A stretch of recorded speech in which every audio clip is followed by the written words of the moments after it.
हरे राम राम राम हरे हरे, हरे कृष्णा कृष्णा कृष्णा हरे हरे, हरे राम राम राम हरे हरे, हरे कृष्णा कृष्णा कृष्णा हरे हरे, हरे राम राम हरे हरे, हरे कृष्णा कृष्णा कृष्णा हरे हरे, हरे राम राम हरे हरे, हरे कृष्णा कृष्णा कृष्णा हरे हरे, हरे राम राम हरे हरे, हरे कृष्णा कृष्णा कृष्णा हरे हरे, हरे राम राम हरे हरे, हरे कृष्णा कृष्णा कृष्णा हरे हरे, पुंडरीकवरणे विठ्ठल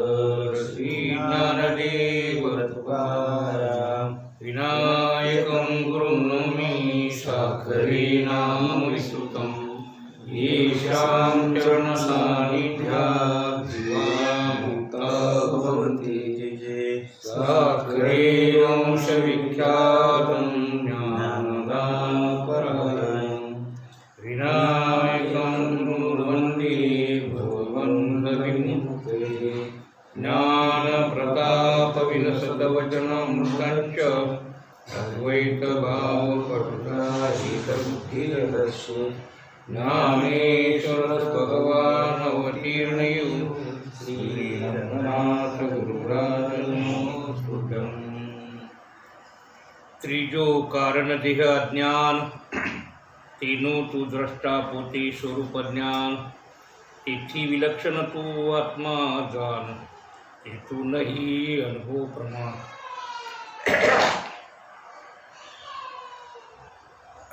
पंचीकरण आणि अपंचीकरणामध्ये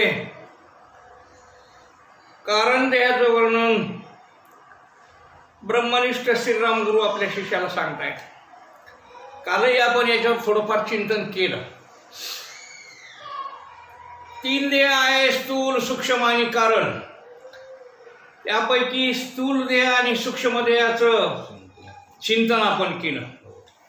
ते दोन देहद्वय, ते कार्य काय आणि कार्य म्हटलं की कारण असलंच पाहिजे. बिगर कारणाचं कार्य होतच नसतं.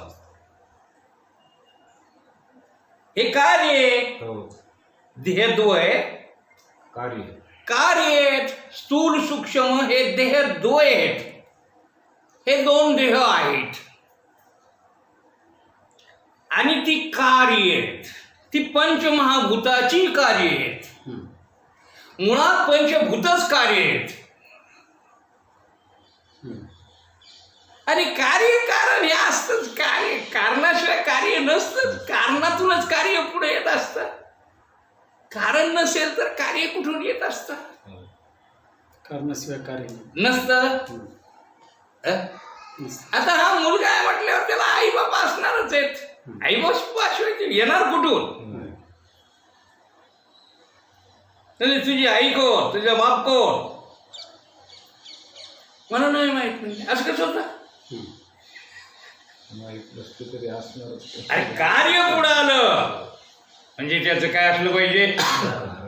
जग पुढं असलं. जग हे कार्य, विश्व हे काय कार्य, शरीर एक आहे कार्य. स्थूल सूक्ष्म ही शरीर एक आहेत. मग कोणापासून झाली? मग त्याला काही कारण असलंच पाहिजे. त्याला काही कारण असलंच पाहिजे. मग त्याला काय कारण? अज्ञान. जगाला काय कारण? जगाचं सॅम्पल आहे ना. आधी हे म्हणजे काय? अरे जगाचं सॅम्पल आहे. जग तरी पंचमहाभूताचंच आहे आणि देह तरी पंचमहाभूताचाच. जग काय देह काय?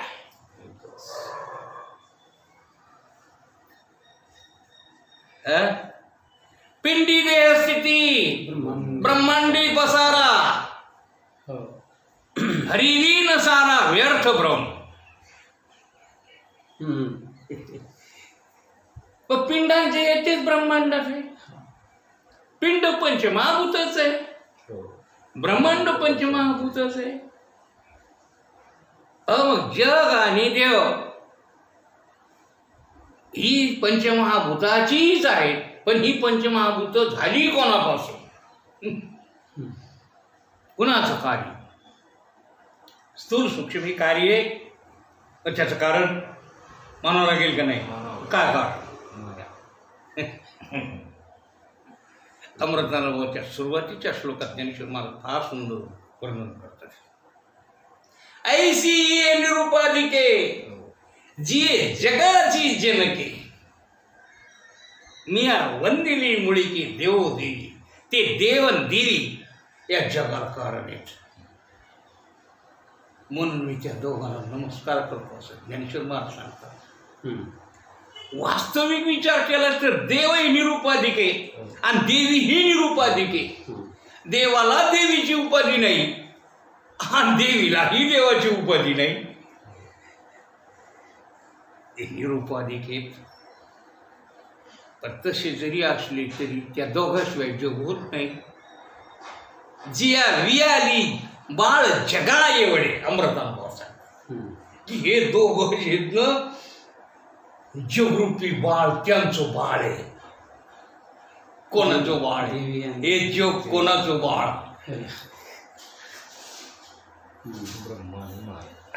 त्या देवाचं त्या देवीचं बाळ. कोणाचे? देवाचं देवीचं. देवीचा परिणाम जग काय आणि देवाचा विवर्त जग. आता हे नाही समजायचं, पण आता घ्या दखून फक्त कारण सांगायचं होतं. ते काय सांगायचं होतं की ते कारण आहेत. परमात्मा ही जगाला कारण आहे, पण विवर्त विवर्त उपादान कारण. कळतं का? आता मग त्यासाठी वेदांत ऐकावा लागतो. परमात्मा कारण आहे जगाला, पण विवर्त उपादान कारण आहे. माया कारण आहे जगाला, पण परिणाम उपादान कारण आहे. दोन कारण आहे. त्याच्यापैकी पहिलं कारण सांगायला तुम्हाला की माया उपादान कारण आहे. कसं कारण आहे? उपादान कारण. आता सगळं सांगायचं म्हणजे अवघडच आहे. उपादान कशाला म्हणतात? ज्या कारणाचा थेट कार्यात प्रवेश असतो. नवे नवे ते कारण जर काढून घेतलं तर ते कार्यच राहत नसतं. त्याला काय म्हणत असतात? उपादान. जसं माती घटाचं उपादान कारण आहे.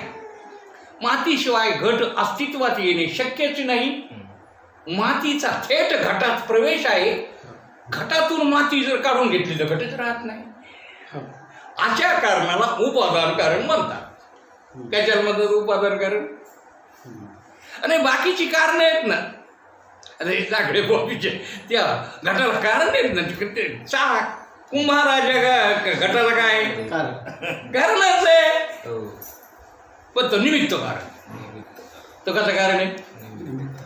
तो घटात प्रवेश नाही होत त्याला. ते कारणच आहे.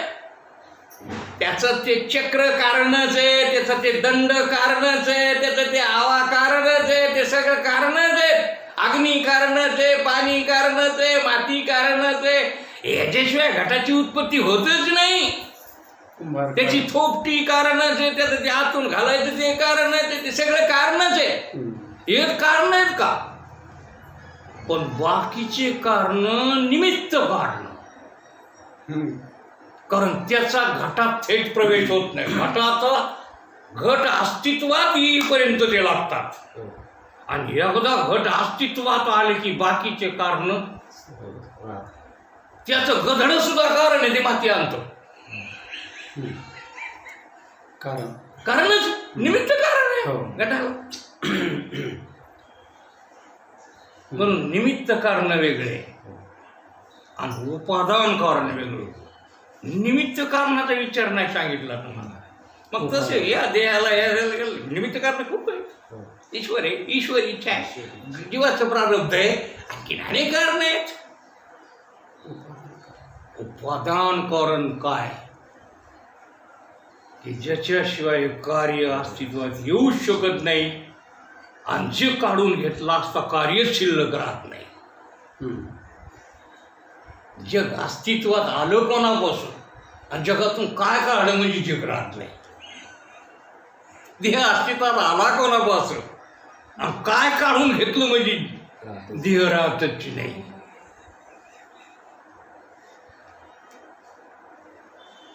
कसे ती माया, ती अज्ञान, त्याला म्हणतात कारण. म्हणून कारण देह तिसरा. कोणता देह तिसरा? कारण मला सांगतो माझं सगळं नाही चिंतन झालं तर मग आता त्याला काही इलाज नाही. कौरकच चालले, मग तुम्ही जोरक येतं जोरक कटाळत नाही, कौरक चाललंच आहे. पृथ्वीचं कारण काय असं आपण जर पुढं लय चिंतनाकडे जाऊ. पृथ्वी कोणापासून जन्मली? कारण आपण असं पाहत जाऊ, पाण्यापासून. तिची उत्पत्ती कोणापासून आहे? पाण्याची उत्पत्ती कोणापासून आहे? अग्नीपासून. अग्नीची उत्पत्ती कोणापासून आहे? वायूपासून. वायूची उत्पत्ती कोणापासून आहे? आकाशापासून. आकाशाची उत्पत्ती कोणापासून आहे? मायेपासून. मायाची उत्पत्ती कोणापासून आहे? मायाला उत्पत्तीच नाही, ती अनादी. पण म्हणतात पहिले कुठेच नव्हते काही, चंद्र सूर्य तारा नाही, कान्होबा तेरे तेरे तेरे, तेथे एक ढाल गजा निर्माण व्हायचा. आणि तिने एवढी ख्याती केली, ती ढाल गजा म्हणजे माया. मुंगी व्याली शिंगी झाली, तिचे दूध किती रे, 17 राजन भरून गेली, पेले 12 हत्ती रे. लटके न बोलू आम्ही, लटके न बोलू, वर्तमान खोटे. ती मुंगी, तिची ही शिंगी, ती मुंगी.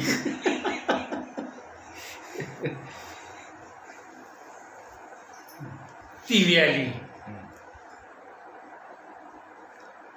ती व्याली. कोण व्याली? माया व्याली. अज्ञान. हा देह. देहाला कारण काय? कळलं का अज्ञान काय आहे ते? अज्ञान म्हणजे काय असतं? पण त्या अज्ञानाचा नाश केला पाहिजे, मग हे पुढे येतच नाही. का याचा नाश केला पाहिजे? कारण त्या अज्ञानाचा, त्या मायेचा याच्यामध्ये थेट प्रवेश आहे. ते उपादान कारण आहे. ते कसं कारण आहे? उपादान आहे. मायेशिवाय हे अस्तित्वात राहू शकत नाही, अविद्येशिवाय हे अस्तित्वात राहू शकत नाही, अज्ञानाशिवाय हे अस्तित्वात राहू शकत नाही. म्हणून अज्ञानाचा नाश केला पाहिजे. काय केला पाहिजे? करी तिमिराचा नाश, उदय होऊनी प्रकाश, तोडी भवपाश, वा करी वास हृदय. काय केलं पाहिजे? त्याचं काय केलं पाहिजे? परमार्थात काय करायचं असतं? अज्ञानाचं काढायचं नाही, नाशच करायचा. आणि अज्ञानाचा नाश हा परत हा नाश असतो. कसा नाश असतो? तुम्हाला मी नाश सांगितले बघा, त्याला पुन्हा पुन्हा ध्यानात येत नाही, म्हणून पुन्हा या स्थूल देहाचा नाश, स्वभावाचा नाश आहे. स्वभावानंच नाशी बनते. सूक्ष्म देहाचा नाश, आश्रय नाशच नाश आहे, त्याचा नाश करता येत नाही. आश्रयाचा नाश करावा लागतो. आश्रयाचा नाश झाला असता याचा नाश होतो. त्याचा आश्रय कारण देह. कारण देहाचा नाश, परत हा नाश. कोणता नाश? कारण देहाचा नाश, परत हा नाश. परत हा नाश म्हणजे केल्याशिवाय होत नाही, काठीनं मडकं फोडावं लागतं. याला परत हा नाश म्हणजे. कोणता नाश? परत हा नाश ज्ञान खडग घेऊन हाती. कोणतं खडग हाती घ्यायचे? ज्ञानाने अज्ञानाचा नाश होतो. ज्ञान अज्ञानाच्या विरोधी आहे. कशाच्या विरोधी? अज्ञानाला नाश करायचं तर तुम्हाला ज्ञान संपादन करावं लागेल. ज्ञानानंच अज्ञान जातं. हो. अज्ञान ज्ञाने नेले, आपण वस्तू देऊन गेले. काय करतो? अज्ञानाला ज्ञान काय करतं? घालून टाकतो, गिळून टाकतो, नष्ट करतो. जसं अग्नी लाकडाला नष्ट करतो आणि मग तो स्वतःही राहत नाही. तो स्वतःही मूळ स्वरूपात जातो. राहत नाही म्हणजे नष्ट होतो काय? सामान्य स्वरूपाचं कळतं काही पुढचं जायचं आहे अजून याच्यात पुढं. म्हणून अज्ञानाचा नाश केला पाहिजे. ते अज्ञान म्हणजे तिसरा कारण.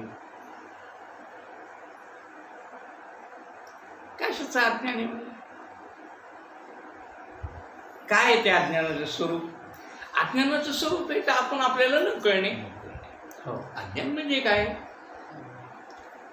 मला न कळणे, आत्मस्वरूपाचं अज्ञान, आपल्या स्वरूपाचं आपल्याला अज्ञान, मीच कोण आहे मला नाही माहीत, हेच ते अज्ञान. अज्ञान काय? अज्ञान काय? परमात्मा न कळणे, देव न कळणे, आत्मा न कळणे, मीच मला न कळणे. स्वस्वरूपाचंच अज्ञान, स्वरूपाचंच ज्ञान नसणे.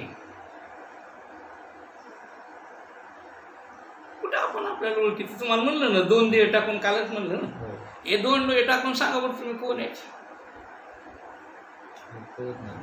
तुम्ही याला मी म्हणता किंवा मी असा मी तसा, ह्या गप्पा सोडून द्या. या अज्ञानातल्या गोष्टी आहेत. तुम्ही 2 देहाचा निराश केला, ती बाजूला टाका.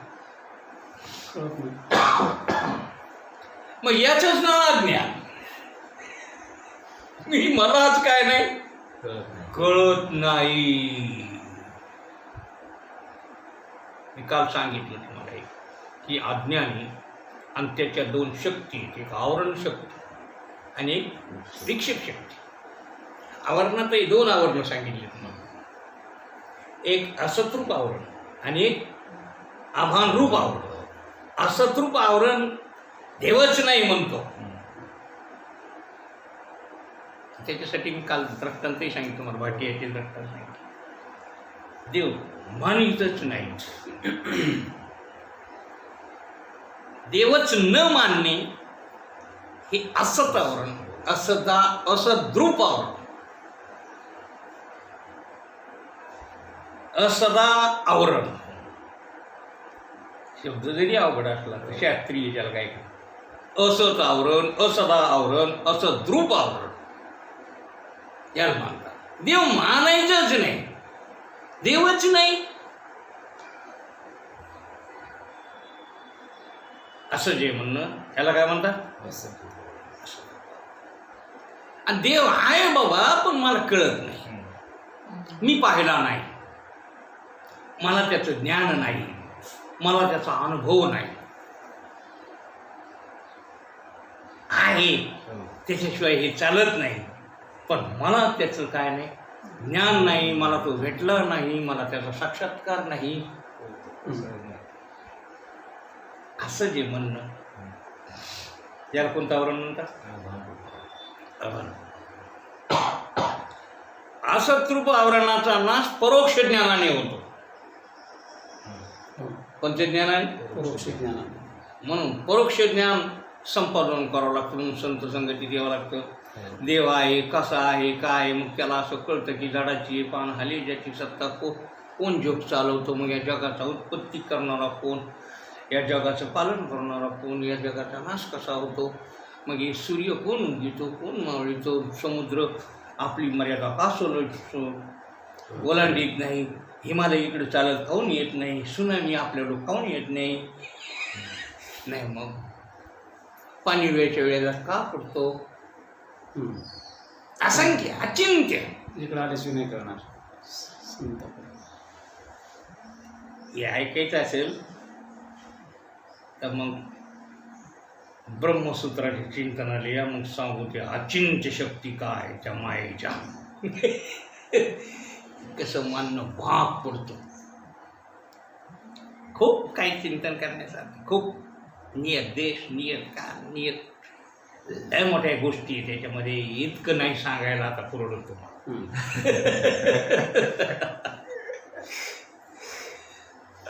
किती परोक्ष ज्ञान कसं होतं. पण आता तुम्ही परोक्ष ज्ञानी आहातच, त्याच्यामुळे इतकं काही सांगायचं. देव आहे ना, फक्त आता त्याचं काय ज्ञान नाही, मग ते अप्रोक्ष ज्ञान अशा वेदांताच्या ग्रंथांनी चिंतन करून होत, सद्गुरूच्या मुखातून होत. आणि अप्रोक्ष ज्ञानाने आत्मसाक्षात्कार होतो. मग ते मला माहीत नाही म्हणणे जातं, अभान रूपावर जातं, भानावर येतो. आभान जातं, भयकलेल्या गोष्टी जात्यात, कशालाही देव म्हणणं जातं. आणि मूळ स्वरूप लक्षात येतं, आपल्या स्वरूपाचं आपल्याला ज्ञान होतं. म्हणून असं जे अज्ञान आहे, स्वस्वरूपाचं अज्ञान, ते ज्ञानानं जातं. याला म्हणतात अज्ञान.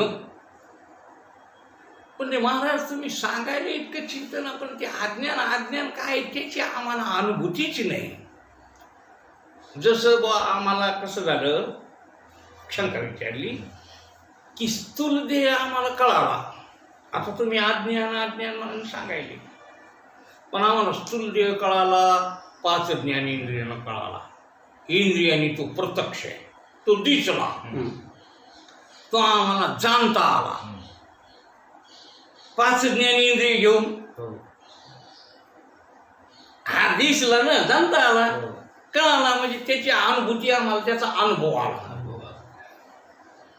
अनुभवाला ती गोष्ट वेगळी आहे ना, आम्ही असे वेगळे आहेत असं आम्हाला काय झालं, ज्ञान झालं. हो, कसं इंद्रियाने प्रत्यक्ष झालं ना, तुला द्यायचं ज्ञान. सूक्ष्म जे आतला तो सूक्ष्म आहे. स्थूल सूक्ष्म काय भानगड्या? ज्याचं ज्ञान इंद्रियाने होतं त्याला स्थूल म्हणतात, आणि ज्याचं ज्ञान होण्यासाठी इंद्रिय लागत नाही त्याला सूक्ष्म म्हणतात. म्हणजे स्थूल देव सूक्ष्म देव कसं? जे करण्यासाठी इंद्रिय लागतात त्याला काय म्हणायचं? स्थूल. जे करण्यासाठी इंद्रिय लागत नाहीत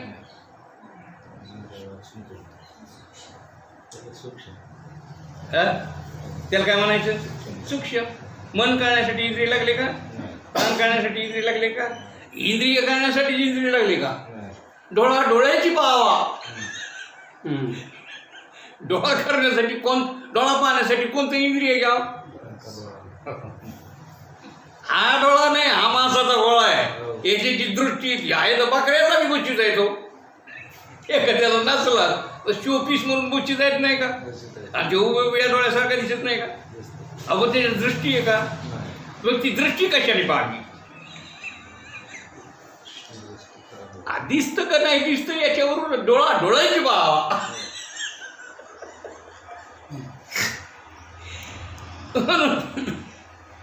इंद्रिय, कर्मेंद्रिय, ज्ञानेंद्रिय हे दिसते, हे पाय नाही. ज्यानं चालता येतं ते पाय. असे पाय तर खूप पाहते, असं तर नकली उपस्थित आहे तो. त्याच्यावरून पाय आहेत असं नाही. चालता येतं का? चालता येतं ते पाय. ते पाय ते कसे पाहावे? ते नाही दिसत, इंद्रिय वाचूनच पाय. म्हणून शंका केली की बाबा स्थूल देहाचं ज्ञान इंद्रिय नाही, सूक्ष्म देहाचं ज्ञान इंद्रियानं जरी नसेल तर अनुमानानं का होईना. ते कसं आहे? अनुमान प्रत्यक्ष आहे, लक्षात घ्या. स्थूल देह इंद्रिय प्रत्यक्ष आहे, सूक्ष्ममध्ये अनुमान प्रत्यक्ष आहे. प्रत्यक्ष आहे पण कसं आहे? अनुमान. अनुमान करावं लागतं त्याला. दिसतं का? मग डोळे आहे. हे अनुमान दिसण्यावर. ऐकू येतं का? कान आहे. अनुमान सांडे माग पुढे होतात का? प्राण आहे. श्वासोश्वास चालू आहे का? प्राण आहे. अन्नभोजन होतं का? प्राण आहे.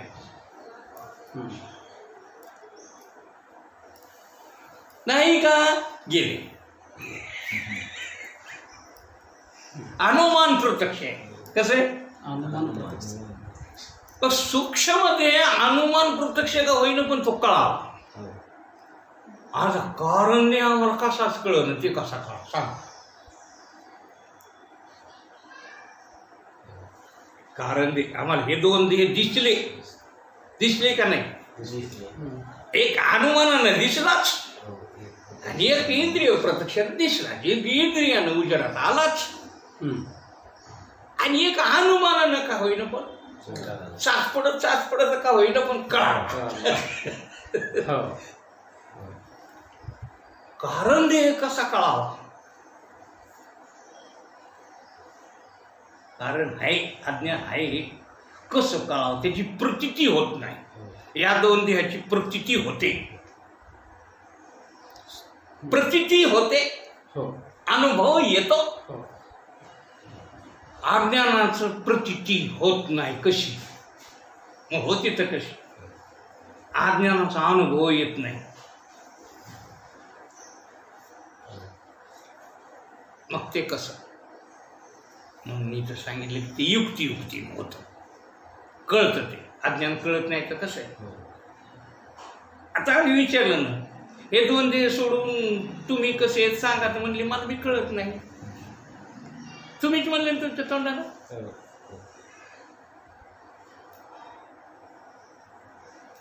मी कळत नाही म्हणले ना.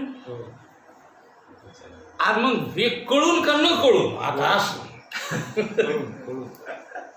तुम्हाला कळत नाही हे कळालं ना. त्याचा अर्थ तुम्ही कळणारेच आहेत. कळत नाही हे जे आहे ते अज्ञान आहे. आम्ही तिला विचारलं तुम्ही कळत? ती काही बोलत नाही. तिला अज्ञान आहे का ज्ञान आहे हे काही कळत.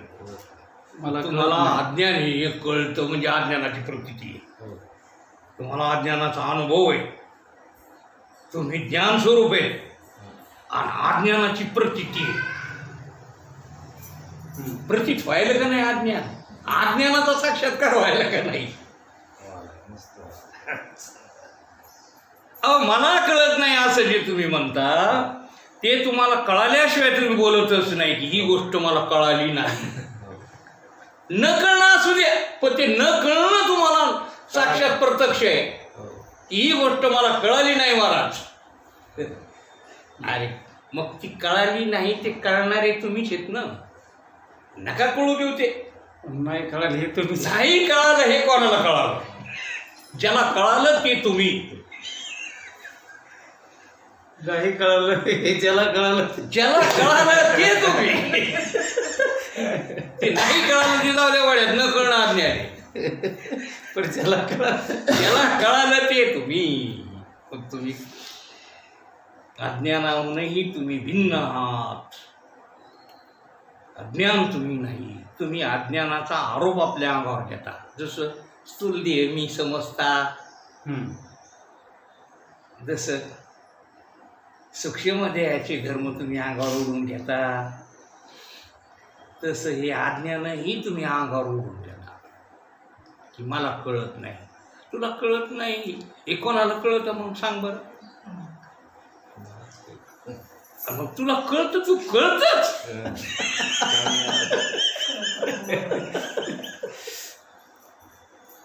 कळणे वाचून न कळणं कसं काय? कळणार आहे तेव्हा न कळणे.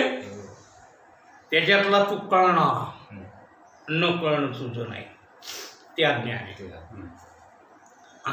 तेच कारण हे देवाने बोल न कळण्यात, भ्रमात न कळण्यात तू काही निश्चय करून बसतो. अशी सांज वेळ झाली, न कळण्याचा गोंधळ झाला की मी कोणी ठरलं नाही, याच्यात हे घाला घालतं पुढं. सांज वेळे तिबिरची ती बुद्धीचे डोळे, ज्ञानेश्वरीकडून बुद्धीचे डोळे बंद होतात तशा वेळेला, आणि मग बुद्धी काहीच्या काही निश्चय करून बसतो. हा देहच मी असा निश्चय जो होतो ह्या न कळण्यातच होतो. न कळण्या जे त्या अज्ञानाचा तू साक्षी आहे, द्रष्टा आहेस, तू जाणणार आहेस, तू ज्ञान स्वरूप आहेस, असं प्रत्यक्ष तुला प्रतीत होत असतं. असं होत असतानाही तू सोडून घेतो की मला कळत नाही. अरे कळत नाही हे तुला कळतं, तू कळणाराच आहेस. म्हणून अज्ञानाची प्रतीती होत नाही असं म्हणू नको. तू अज्ञानाची प्रतीती तुला होते. अज्ञान तुला स्पष्ट कळतं. म्हणून तू तिसरा देहही नाहीस, त्याचाही तू साक्षी द्रष्टा असा आहे. म्हणून चांगला विचार कर. त्या अज्ञानाचाही तू काय साक्षी द्रष्टा आहेस. अशा पद्धतीने महाराज या कारण देहाचा निराश करून ब्रिजो कारण देह अज्ञान तेन तू द्रष्टा होते स्वरूप ज्ञान. तू स्वरूप ज्ञान आहेस, तेथी विलक्षण तू आत्मा जाण, तू आत्मा आहेस असा अनुभव तुला येतो. म्हणून त्याचा तू काय कर, विचार कर. आणि या कारण देहापासूनही तू वेगळा आहेस असा निश्चय कर. मी सच्चिदानंद आहे असा काय करतो, अशा रीतीने कारण देहाचं वर्णन महाराजांनी सांगितलं. महाराज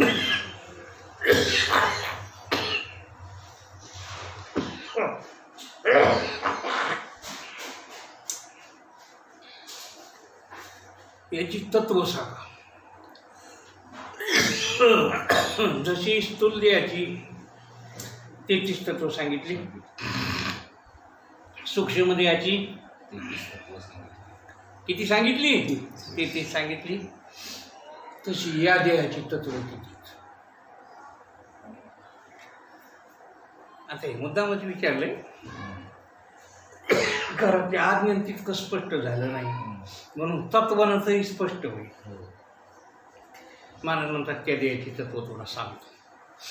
त्या देहाची सुद्धा तत्व आहे ती तुला सांगतो. सुसुप्ती अवस्था हृदयस्थान, पश्चंती वाचा आनंद भोग जाण, द्रव्य शक्ती तमो गुणमान, मकार मात्रा प्राज्ञाभिमान.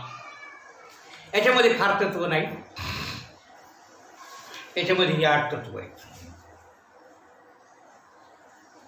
आणि ह्या 8 तत्वानं हा देह युक्त आहे. परंतु हा देह फारच गंमत आहे, दिसत तर नाही, होत तर काही. कारण हा देहच असा आहे. जसं दिवसभर पाखराने हिंडाव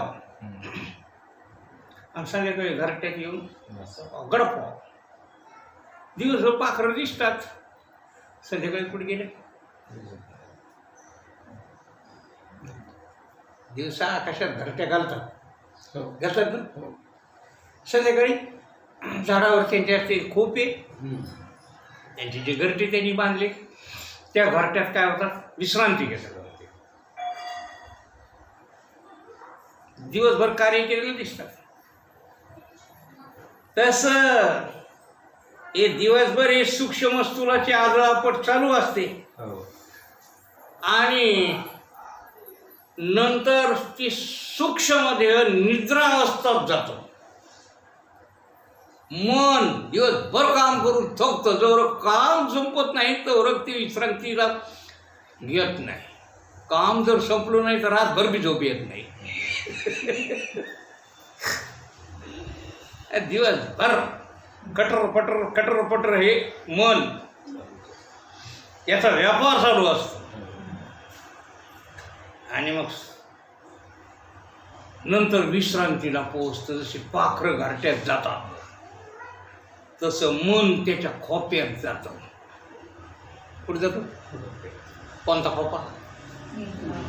आज्ञा. हे त्याचं घरट, हे विश्रांती स्थान आहे. हे काय? इथं सुखानं झोपतो, इथं मन विश्रांती पावतो. म्हणून याची जी अवस्था, ती कोणती अवस्था? सुसुप्ती अवस्था. सुसुप्ती अवस्था. कळायलं का? जड चाललं. सुसुप्ती अवस्था, हृदयस्था. ही सुसुप्ती ही तिसरी अवस्था आहे. जागृती, स्वप्न, सुसुप्ती. तिसरी जागृती स्थूल, स्वप्न सुसुप्ती. आता कळालं का नाही? कारण दे कुठं असतं ते? सुसुप्ती. सुसुप्तीत तुम्हाला काय कळणं असतं का? मीचं कळणं बी नसतं आणि याचं कळणं बी नसतं. ते घन अंधकार, घन अज्ञान, त्यालाच म्हणतात कारण. सुसुप्तीत तो स्पष्ट रीतीने कळतो. म्हणून सुसुप्ती अवस्था सांगितली. म्हणजे इथं नाही कारण आहे, तुम्ही म्हणजे वेगळा करून सांगा म्हणून सुसुप्ती अवस्थेत तुम्हाला तो स्पष्ट रीतीने कुठे दिसतं? स्पष्ट रीतीने सुसुप्ती अवस्थेमध्ये त्याचं स्पष्ट रीतीने ज्ञान होतो. कारण तिथे मन विलय पावलेलं असतं. मनाचा लय होतो. काय होतो? मन विश्रांती घेतो. मन हरपल्यासारखं होतं. मन झोपी जातं. बस. मनाच्या सगळ्या वृत्ती विश्रांती पावलेल्या असतात. काही वळवळ करीत नाही, काहीच लक्षात मन नाही, काहीच नाही. काय जगानुभूती येते? जग नाही दिसत. झोपेमध्ये जग दिसतं नाही. मन नाही, बुद्धी नाही, कोणते प्राण, कशाचीच अनुभूती येत नाही. काय होत नाही? कशीच सांगतो.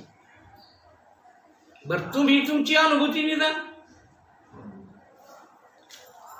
कोणती वृत्तीच नसते. म्हणून सुसुप्ती अवस्था याची कोणाची? कारण द्यायची, तुझी नाही. म्हणून मी झोपलो म्हणायचं नाही. हे झोपले. कोण झोपलं? मन झोपलं का आपण झोपलो? नाही नाही, आपण जागेच. मग झोप कोण पाहिली ते सांगा. झोपीचा द्रष्टा कोण? कळतंय का? तर रेड चाललंय. आपण नाही झोपलो, मन झोपलं. तुम्ही त्या झोपेचा अनुभव घेणारे. झोपेचा अनुभव कोणाला आहे? अनुभव घेणारा झोप सोडून इथं आला का नाही? झोप तर तिथं होती. इथे झोप आहे का? नाही. मग तो अनुभव नाही का तुमच्या स्मरणात की मी सुखानं झोपलो होतो? आणि मी सुखानं झोपलो होतो हे ज्ञान का इथं झालं तुला? हा अनुभव का इथं आला तुला? मी सुखानं झोपलो होतो इथं बोलला हे खरं आहे, पण तिथं अनुभव घेतला ना? नाही कळालं. एक माणूस काशीला जाऊन आला आणि मग इथं गप्पा आणायला की काशीचं असं आहे. आम्ही रात्रीच पाहिली मोबाईलवर काशी. आणि मग गप्पा आणायला काशीमध्ये काशी विश्वनाथ असे, तिथून फलानी गंगा आहे, विस्तार नाही, असं आहे तसं आहे. आता हे प्रत्यक्ष पाहून आल्याशिवाय इथं सांगता आलं का? नाही. स्मृती ही अनुभवा वाचून नसते. ही जी स्मृती आहे तुम्हाला की मी सुखानं झोपलो होतो, हे स्मृती ज्ञान आहे. कोणतं ज्ञान आहे? स्मृती ज्ञान. जागृतीत तुम्हाला जे ज्ञान आहे आता ते स्मृती ज्ञान आहे. आणि ती स्मृती जी झाली अनुभव घेऊनच झाली.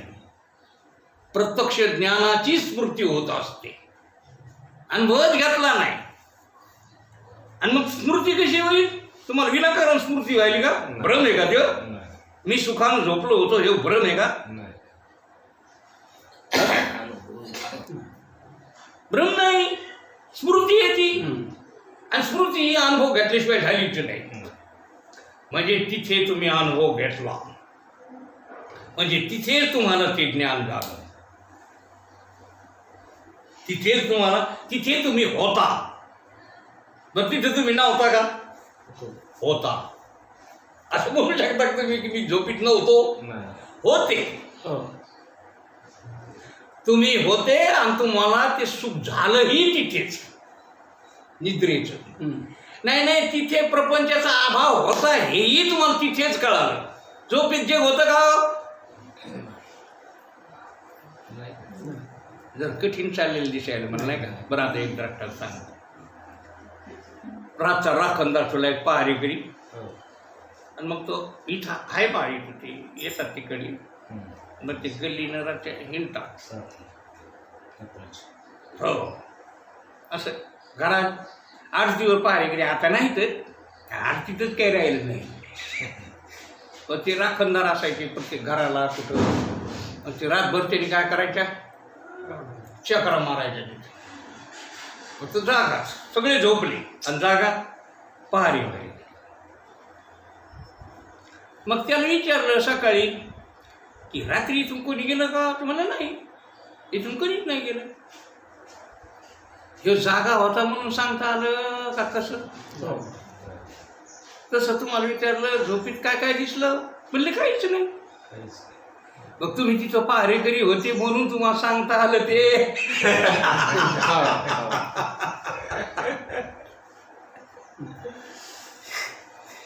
तुम्ही जर जागे नसते, तुम्ही जर तिथं पहारेकरी नसते, तिथे जर तुम्ही साक्षी नसते, तर तुम्हाला तिथले अनुभव सांगता आले नसते. तिथले अनुभव सांगता तुम्ही की तिथं द्वैत प्रपंच काहीच नव्हता. तिथं लेकरही नव्हते, तिथं बाळही नव्हते, तिथं मनही नव्हतं, तिथं बुद्धीही नव्हती, तिथं शरीरही नव्हतं, तिथं जगही नव्हतं. एवढा मोठा अनुभव तुम्ही सुश्रुतीत घेतला नाही का? आणि हे तुम्ही जागृतीत बोलून दाखवलं नाही का? पण तिथे असल्याशिवाय, तिथे तुम्हाला ज्ञान झाल्याशिवाय हे कळलं का? सांगता आलं का? म्हणून त्या सुसुप्तीचे ही तुम्ही साक्षी आहात.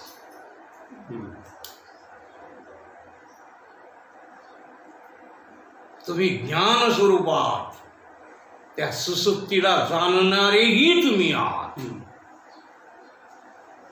तुम्ही सुख स्वरूपात, तिथं द्वैत नव्हतं आणि म्हणून तुमच्या सुखाची तुम्ही अनुभूती घेतली. तुम्हीच स्वतः सुख स्वरूपात.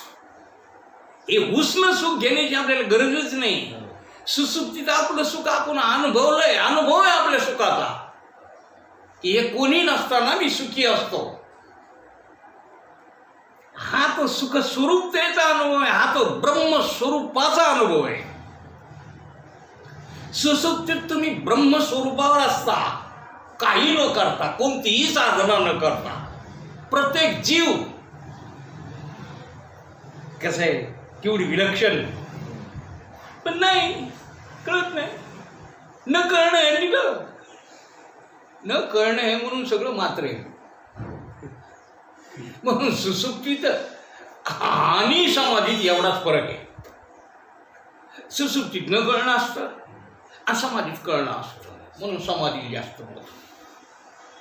बाकी तिथेही ब्रह्मस्वरूपाचा अनुभव कुठे? समाधी. आणि सुसुप्तीतही ब्रह्मस्वरूपाचा अनुभव म्हणून आपण ब्रह्मस्वरूप असतो. सुसुप्ती काय असतो? ऐकेच असतो, काही साधना न करता जातो. अनुतर ज्ञानेश्वर महाराजांना म्हणावं लागतं, साचची तू विरा जरी न येता स्वप्न जागरा, ब्रह्मभाव साचोकारा म्हणून येता. आम्ही तुला ब्रह्म ब्रह्मरूपच बनलो असतो. हे मना, तू जर जागृती स्वप्नाला पुन्हा आला नसतास तर सुसुप्तीत तू ब्रह्मस्वरूपावर होतास. तू ब्रह्मसुखाची चव तिथे घेतलीस, तो ब्रह्मच म्हणलो असता आम्ही तुम्हाला. तुम्ही जर स्वप्न जागृतीला पुन्हा आले नसते इकडे वापस साचती तुम्ही ना. जरी न स्वप्न जागरा ब्रह्मभाव साचोकारा म्हणून आम्ही ब्रह्मरूप म्हणलो असतो तुम्हाला. म्हणून आपण ब्रह्मरूप आहोतच. स्वप्न जागृतीला येऊन त्याचे धर्म अंगावर घेऊन उलटतो म्हणून आपल्याला ब्रह्मरूप म्हणणं कठीण आहे. स्वरूपतः आपण ब्रह्मरूपच आहोत. म्हणून तो निश्चय कर की त्या जागृतीचाही तू काय आहेस, साक्षी आहेस. त्या कारण देही तू नाहीस. तू ज्ञान स्वरूप आहेस, तू ब्रह्म स्वरूप आहेस, तू सच्चिदानंद स्वरूप आहेस, तू सुख स्वरूप आहेस. म्हणून या तिन्ही अवस्थेचा तू साक्षी आहेस. तिन्ही देहाचा तू साक्षी आहेस. कसं आहे, असंच आहे ना का नाही? म्हणून महाराज सांगतात सुसुप्ती अवस्था हृदयस्थान. याची अवस्था सुसुप्ती आणि याचा स्थान हृदयस्थान. हृदयस्थान म्हणले हृदयस्थान कुठे घ्यावी निद्रा? मग वेगवेगळे स्थान दिले. ते स्थान काही महत्वाचं नाही. हृदयात येते, अंतःकरणात कुठं गडप होतं, हे सगळं आपल्या हातात गडप होतं. म्हणून हृदयात म्हणलं. कुठं लय होतं या मनाचा? जिथं लय होतं तिथे त्याला हृदय म्हणायचं. अंतःकरणातच याचा लय होतं. म्हणून याचं स्थान कोणतं? हृदयस्थान. पच्यंती वाचा आनंद भोग जाम. वाचा पच्यंती, दोन वाचा तुम्हाला सांगितले, ही वैखरी. आणि स्वप्नात जी वाचा चालते, जी न व्यवहार होतो ती मध्यमा. आणि हे अनुभव ज्यांनी आले तुम्हाला द्वैत प्रपंचाचे अगदी सूक्ष्म बीजरूपवान, इथं शब्दबोध होत नाही, इथे शब्दच नसतो, पण अनुभव येतो. म्हणून बीजरूप पच्यंती. कोणती? पच्यंती वाचा आणि आनंद भोग जाम. आनंद आहे, दुःखच कुठे आहे? पण हा आनंद अज्ञानातला आनंद. ज्ञानातला आनंद आहे का? आनंद आहे पण अज्ञान घेऊन.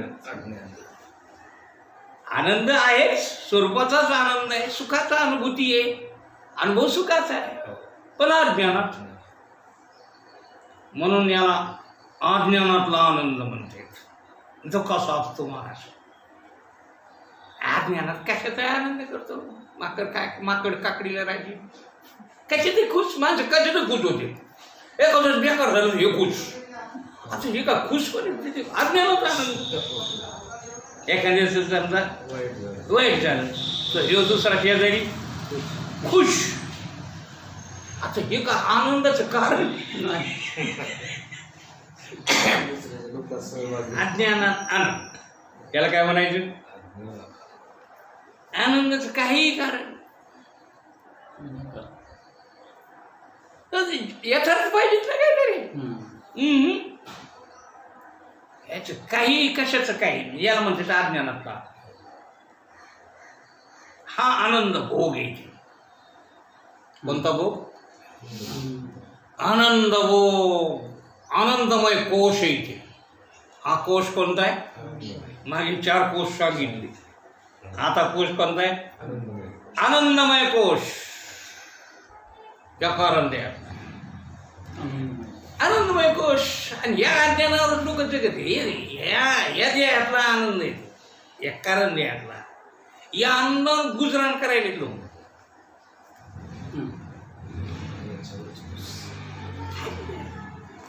असली दूध मिळतच नाही, मग खा पुढेच. असली दुधाची चवच नाही. खरा आनंद शाश्वत आनंद माहितच नाही. मग खोट्या आनंदात जगा. जगातला जो आनंद आहे तो खरा आनंद नाही, विषय आनंद, खोटा आनंद. आनंदमय कोशातला आनंद. कोणता आनंद? विषयाच्या मनानं इच्छित कल्पिलेल्या आपल्याला आवडीचा जो विषय, तो विषय नुसता दिसला तर जो आनंद होतो त्याला म्हणतात प्रिय. काय म्हणतात? प्रिय वस्तूचं दर्शन झालं, प्रिय व्यक्तीचं दर्शन झालं, प्रिय बायकोचं दर्शन झालं, प्रिय जिलेबी आवडत असेल जिलेबीचं दर्शन झालं, पेढे आवडत असतील पेढ्याचं दर्शन झालं. प्रिय वस्तू नुसती पाहिली. काय केली? नुसती पाहिली. नुसती पाहिली. दुकानात चालता चालता पाहिली, इकडं तोंडाला पाणी सुटलं. घेतली का पाहिली? काय मस्त जिलेबी ताजी काय वास यायला. आहे का पैसे?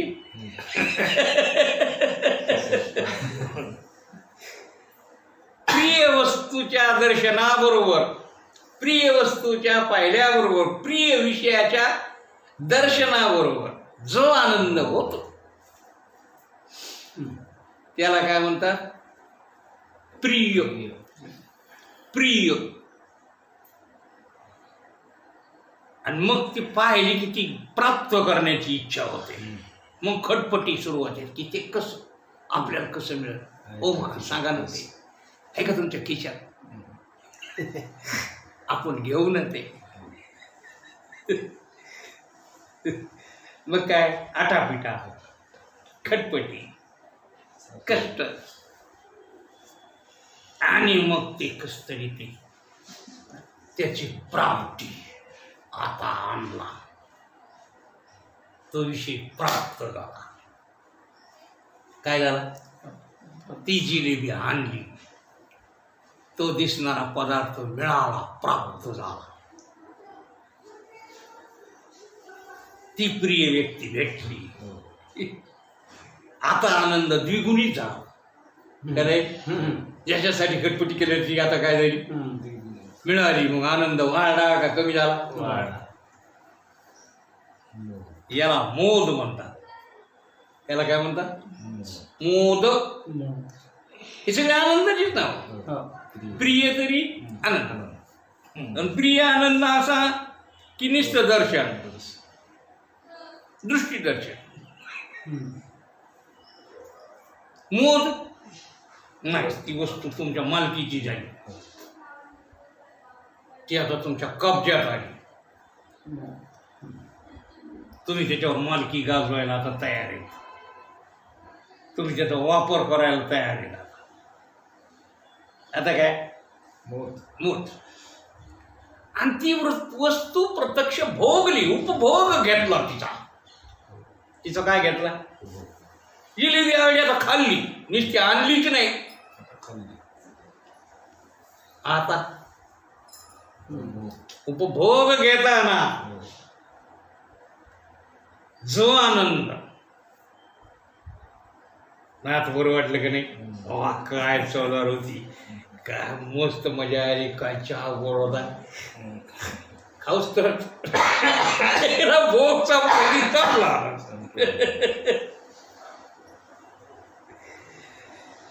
उपभोग घेताना जो आनंद होतो त्या आनंदाला काय म्हणायचं? प्रमोद.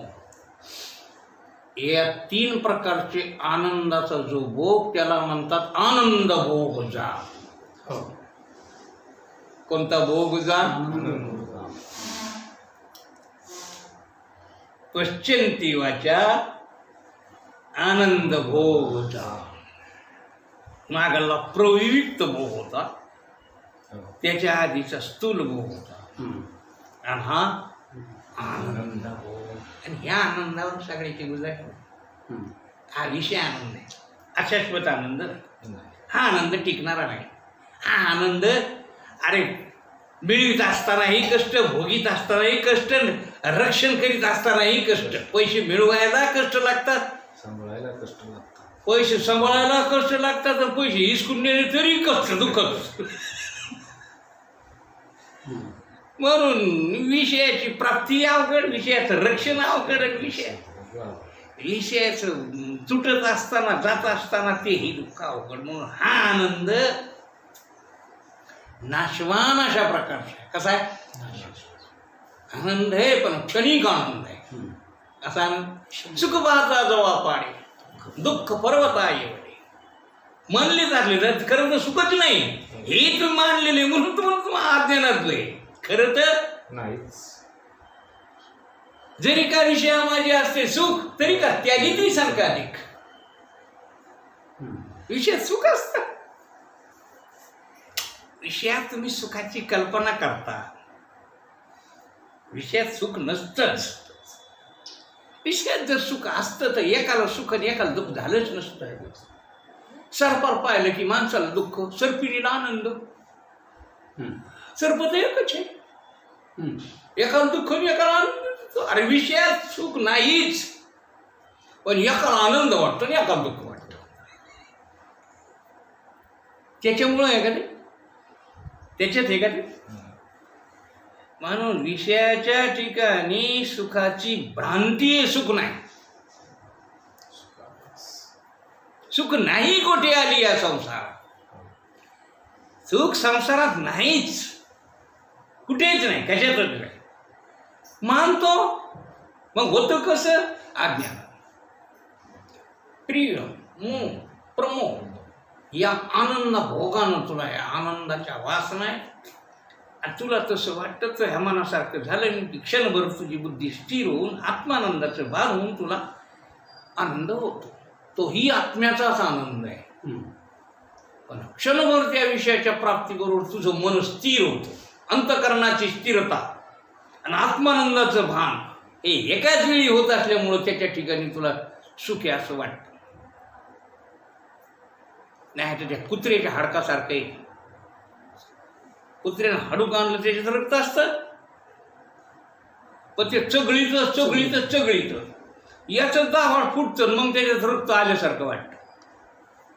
रक्त कोणाचं? तसं विषयाचे कष्ट करता करता करता दमता आणि मग तुमचाच आनंद त्याच्यात आपलंच रक्त आणि आपल्याला वाटतं त्याच्यातून आलं. तसं विषयातून आनंद आला का आनंद तुमचाच होता, पण तुम्हाला वाटलं त्याच्यातून, कारण ते मन स्थिर झालं त्याच्या प्राप्तीबरोबर. म्हणून आत्मा तर तुम्ही आहात. आत्मानंदचं भान झालं की आनंद होतो.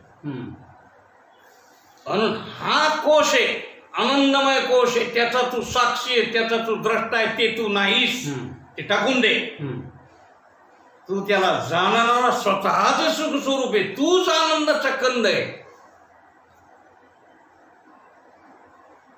तूच काय? आनंद स्वरूप आहेस तूच. याच्या पुन्हा सांगणार आहे मी चिंतन इतक्यात नाही आहे की आपणच आनंद आहोत आणि आपणच आपल्याला सगळ्यात प्रिय आहोत. पण आता इतक्या अवस्था आपले वेळ होता. म्हणून इथं सांगितलं पश्चंतीवाच्या आनंद भोग जाण द्रव्य शक्ती तमोगुण मान. कोणती शक्ती? द्रव्य शक्ती. एका ठिकाणी क्रियाशक्ती सांगितली आणि एका ठिकाणी ज्ञानशक्ती सांगितली. आता द्रव्य शक्ती. द्रव्य शक्ती म्हणजे कशी शक्ती? शक्ती संचय होतो सुसुप्तीमध्ये. तुम्हाला काम करण्याचं वेळ मिळतं, तुम्ही झोपू नका, तुम्हाला शक्तीच नाही. सगळ्यांना शक्ती देणार. विश्रांती घेतल्यानंतर सगळ्याला काय मिळतं? बळ मिळतं, ताकद मिळते, फ्रेश होतात सगळे, मग कटून कामाला लागते सकाळी. याला म्हणायचं द्रव्य संचय. जसं एखादा पैसा साठवून ठेवतो आणि मग त्याचा विनियोग करतो, तसं हे शक्ती साठवून ठेवतो आणि मग त्याचा काय होतं, ही द्रव्य शक्ती. काय म्हणतात, द्रव्य शक्ती. द्रव्य शक्ती. आणि तमोगुण मान, याला गुण जो सांगितला तो काय, अंधकार हे अज्ञान आहे, काहीच कळणं नाही, त्याला काय म्हणते, तमोगुण. तंबुनी माणसाला काहीच कळत नसतं. राग आल्यावर काय कळत असतं का, नाही काही करतो मग न कळणं जिथं असतं तिथं तंबूनच असतं. हो. न कळणं तिथं असतं तिथं काय असतं, हे म्हणले रागाच्या भरात मला काहीच कळालं नाही, तंबून होता बोलता. काय होता, न कळलंय काय, तंबून. याचा गुण कोणता, तमोगुण. मकार मात्रा प्राज्ञाभिमान.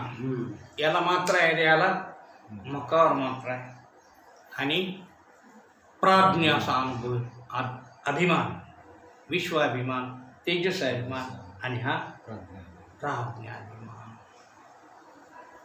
जीवित विश्रांती घेतो, याचा अभिमान, न कळण्याचा अभिमान धरतो, अज्ञानाचाच अभिमान धरतो की मला काहीच कळत नाही.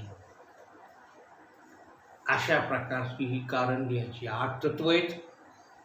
ही 8ही तत्व तू जाणतोस, या 8ही तत्वाचा द्रष्टा तू आहेस, म्हणून हा देही तू नाहीस. या देहाहून तू वेगळा सच्चिदानंद स्वरूप आहेस. असं या 3 देहाचं चिंतन करून मोकळा हो. हे 3ही देह तू नाहीस, या 3 देहाहून तू वेगळा आहेस, या 3 अवस्थेहून तू वेगळा आहेस, आणि या 5 कोशाहून तू वेगळा आहेस. इतकं जर तुला कळालं तर तू आताच मुक्त आहेस. चिंतन राहिलेलं उद्या करू. कुंडली ही विठ्ठल विठ्ठल श्री ज्ञानदेव तुकाराम.